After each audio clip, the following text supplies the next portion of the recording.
Welcome back to our series, Hey, I'm a Certified Functional Aging Specialist, now what? This is part 3 of our 4-part series designed to help you take advantage of your new credential, the Functional Aging Specialist certification, so that you can help more people and grow your business. 2 things that are both very important. So step 1 was to get experience. Step 2 was getting your message clear. Step 3 is now getting exposure. We want you to be able to take that newfound message, those newfound skills and experience, and now start to broadcast them in lots of different ways so that you can become the local go-to expert for this population. This population really responds to authority and those that have distinct credentials that separate them from others. I don't mean credentials that make you lauded and proud, but credentials that are real, that you can use to help them to live a better, longer, happier life. So we want you to be able to communicate your message in lots of different ways. So how do you get more exposure? How do I get my message out there so that people can, in essence, know, like, and trust me, so that they are then going to come to me as clients? A lot of different ways that you can do this, and really your local market and your situation is going to have a big impact on which of these you choose. But here are things that we've done that we think you can do that would help you to be very successful and kind of follow some of the same steps that we've taken. First thing is you need to get out and speak to groups. Try to get out to groups that you feel might have potential clients. Sometimes the best place to go is not the local senior center or local community center. Sometimes the best place to go might be to church groups, or it might be to a local Kiwanis club or some other civic organization, because a lot of older adults volunteer a lot of time for these civic and social organizations. They also spend a lot of time working in their church. So these are 2 areas that you can go to and try to tap into and say, hey, look, I've got a great message about how to live to 100 better or easier, or something about exercise that might fit in, again, with your local community and with the type of client that you're trying to reach. So go out and get involved in public speaking. If you don't have a lot of experience with public speaking, that's okay. Start small. Start with a group that you're comfortable with. As you continue to do it time and time again, you'll get more and more comfortable and you'll get more and more skilled in your public speaking. So just keep getting that experience. I know some people, they just don't like public speaking at all. If that's not for you, if it terrifies you, probably something that you don't want to jump into. But if you are feeling very comfortable with your public speaking skills, you're feeling very confident in your knowledge, skills, and abilities as a trainer and in your experience, then also a great way to kind of elevate your level and your status in kind of the sight of others is to get on the podium with other people that have even higher credentials, such as physicians. Is there a physician that you know that you would be able to get to talk with you on a certain topic so that you both could present?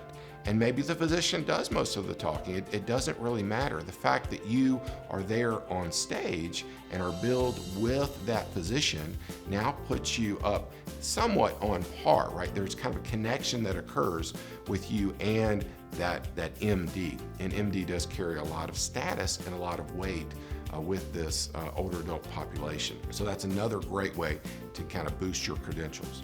So other than speaking, what about writing articles in your local newspaper or local magazines? Sometimes the articles can be very factual, like you are trying to solve a certain problem with exercise, or it could just be a compelling story that you have from one of your clients. So if you've been out there getting experience, if you've been out there training clients, again, even if it's for free, you're going to come across a compelling story, right? Somebody that was trying to do this or couldn't do that, and you help them to overcome those obstacles to live a better life, and they're so thankful for it. You know, we use client testimonials all the time, and probably more than just getting a quote from them, which is always hard to do. What we often do is we just tell their story. We tell their story. We tell the story about our client who wanted to travel to the Galapagos Islands. And because she had Parkinson's disease, suffered from several chronic health conditions, just felt like she wouldn't be able to do it. And so she trained in order to take that awesome trip to the Galapagos Islands with her husband. Amazing experience she had. Amazing story, right? We tell the story of one couple who were going to take an Alaskan cruise. And part of the Alaskan cruise was they would have to get off of the main boat onto one of those little kind of rubber raft type boats. And the beach was a rock beach. And so instead of just kind of coming up onto the beach and stopping and everybody very politely getting out, they were going to have to ram up onto the beach. And before the next wave came up and literally pulled them back out to sea, everybody was going to have to jump out quickly. Well, this woman that we were training, she was going with her husband, and she was really worried about this because she was very short. And so it was going to be a big step for her to jump out of this rubber raft with the big rubber tube side on it. And she was older. They were the oldest people on the cruise. And she just didn't want to get hurt. Probably more than anything, she didn't want to get laughed at, right? She didn't want to be the one that tried to get out and fell on her face and hurt herself. And now everybody's looking at her going, gosh, this old lady, she shouldn't have been here. Right? So she trained for that event. And guess what? She went on it. She was the first one out of the boat. She hopped out with no problem. In fact, some of the younger people struggled to get out of the boat. So she felt very good about that. Again, story after story after story that we get from our clients. So weave these testimonials into kind of showing how your expertise has helped them and how your skills have helped different clients. And that's really going to connect with people. It's going to help you to get more exposure. So you can speak, you can write articles for local newspapers.